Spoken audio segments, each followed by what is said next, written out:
L'AVC. AVC signifie tout simplement accident vasculaire cérébral. C'est-à-dire c'est un accident qui se déroule dans les vaisseaux de votre cerveau.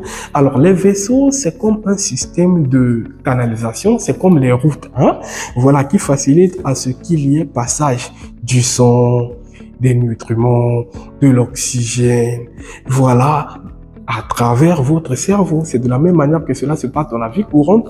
On a des routes qui permettent à ce qu'il y ait la circulation des véhicules. Vous avez les tuyaux, par exemple, chez vous à la maison, qui facilitent à ce qu'il y ait circulation d'eau qui arrive dans votre robinet. Voilà, je vais prendre l'exemple de la maison, d'accord? Vous avez plusieurs chambres, la cuisine, y compris, voilà, l'extérieur. Maintenant, qu'est-ce qui va se passer? Dans vos tuyaux passe de l'eau. Si vous ouvrez le robinet, par exemple, qui se trouve dans votre chambre, l'eau va sortir sans problème. Vous ouvrez le robinet qui se trouve dans votre toilette, l'eau va sortir. Maintenant, seulement s'il y a un caillou, par exemple, qui va s'interposer dans un des tuyaux, est-ce que lorsque vous allez ouvrir le robinet, l'eau va passer? L'eau ne va pas passer. Pourquoi? Parce que ce caillou a bloqué la circulation. De la même manière que si un tuyau, par exemple, se coupe, d'accord, ou est cassé, est-ce que l'eau va venir? L'eau ne va pas venir. L'eau va se renverser partout. C'est de la même manière que cela se passe dans notre tête.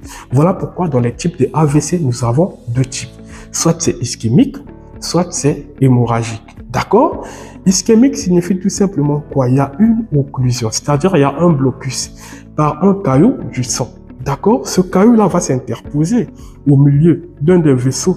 Voilà, ce qui fera de telle sorte que tout ce qui reste en arrière est bloqué. C'est-à-dire, le sang ne va plus passer là-bas, l'oxygène ne va plus passer là-bas, les nutriments ne vont plus passer là-bas. Donc, ce qui va causer avec le temps la mort de certaines cellules, d'où la fonction spécifique que devrait réaliser, voilà, cette partie-là est inhibée. Vous comprenez? Donc, ne fonctionne plus. Donc, c'est un peu ça dans l'AVC ischémique. Ça peut aussi être dû à des plaques d'athérome qui sont dues peut-être à l'excès de cholestérol et tout. Voilà, avec le temps, ça va rétrécir. D'accord? Le diamètre des vaisseaux et les globules qui vont passer vont se stagner et avec le temps, ils vont créer, voilà, ce caillou-là. Quand ce caillou arrive au milieu, tout ce qui arrive sera bloqué. Ils vont faire un demi-tour. Ce qui revient à dire tout ce qui reste en arrière, voilà, ne sera plus alimenté. Donc, sera privé de l'oxygène, du sang, des nutriments et de la fonction. Donc, à chaque 1 minute de la privation, on perd environ 2 millions de neurones. Ce qui est une conséquence très grave. Vous comprenez au cas de l'AVC ischémique. Alors, dans l'AVC hémorragique, voilà, qu'est-ce qui se passe? En tenant compte du deuxième cas de figure que j'ai pris de votre maison, voilà, vous avez un vaisseau, d'accord, qui va se couper, qui va se rompre, et qu'est-ce qui va se passer? Voilà, le sang va circuler partout, il y aura une inondation. Vous voyez un tout petit peu. Donc, ce qui revient à dire, il y aura plusieurs conséquences. Donc, je ne sais pas si je me suis fait comprendre en tenant compte des deux explications pour différencier l'AVC ischémique de l'AVC hémorragique. Est-ce que vous avez compris? Voilà pourquoi, voilà, les AVC ont pour caractéristique, voilà, commune appelée par déficit neurologique focal, qui signifie tout simplement, voilà, il y aura une affectation spécifique de la zone qui est empêchée par la circulation en tenant compte des exemples que je viens de mentionner. Est-ce que je me suis fait comprendre? Merci. Alors, parlons de l'intérêt, d'accord? L'intérêt est d'abord diagnostic. Pourquoi? Parce que c'est une urgence médicale dont la prise en charge doit être très rapide. D'accord? Autre élément, d'accord? Intérêt épidémiologique. Pourquoi? Parce que dans le monde, on compte plus de 150 millions, voilà, des sujets sont affectés par ce phénomène d'accident vasculaire cérébral. Ok, ça constitue également une première cause d'handicap, voilà, acquis notamment chez l'adulte. Et autre chose, c'est une première cause, voilà, de décès chez les femmes.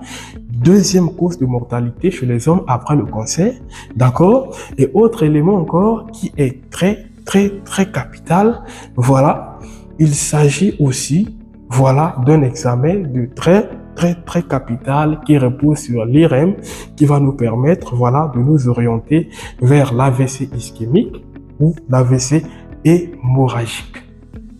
Un rappel des lobes du cerveau qui occupent plusieurs fonctions, à savoir le lobe frontal participe plus précisément à la cognition, le comportement, la motricité, le lobe pariétal, la sensibilité, la planification du mouvement, la reconnaissance, le lobe temporal plus précisément la mémoire, l'audition, le langage et le lobe occipital plus précisément dans la vision.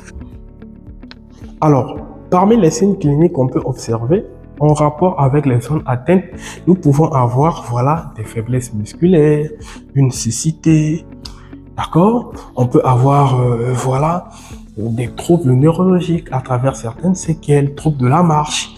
Donc, il y a beaucoup de séquelles qu'on peut observer. Du moment où vous commencez à remarquer que oui, la personne commence à perdre les fonctions supérieures, notamment celles dont on vient de mentionner, si elle a la possibilité d'appeler l'urgence, vous appelez l'urgence. Les étiologies sont nombreuses, d'accord? Nous allons les classifier, voilà, pour faciliter un peu l'explication. Autre chose, il y a plusieurs complications. En résumé, vous remarquez que votre corps devient très faible. Il y a une des parties de votre corps qui ne marche pas, la moitié de votre corps qui ne fonctionne plus, ce qu'on appelle par l'hémiplégie. Voilà, vous remarquez que voilà, dans un de vos yeux, vous ne regardez plus, vous avez perdu la vision. Voilà, vous ressentez une faiblesse musculaire, vous vous sentez, c'est comme si vous n'arrivez pas à parler, soit vous parlez, mais il n'y a pas de coordination.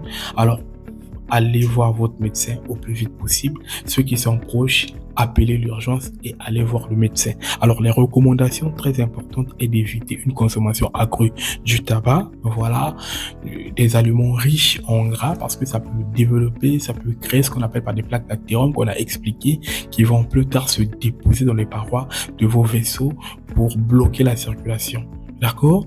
Et autre chose, faites l'exercice et tout. Pour tous les patients hypertendus, respectez votre traitement, évitez le stress et tout se passera, voilà, dans les bonnes conditions. L'examen de première intention reste l'IRM ou le scanner qui va permettre à ce que, voilà, on puisse avoir une distinction entre l'AVC ischémique et hémorragique.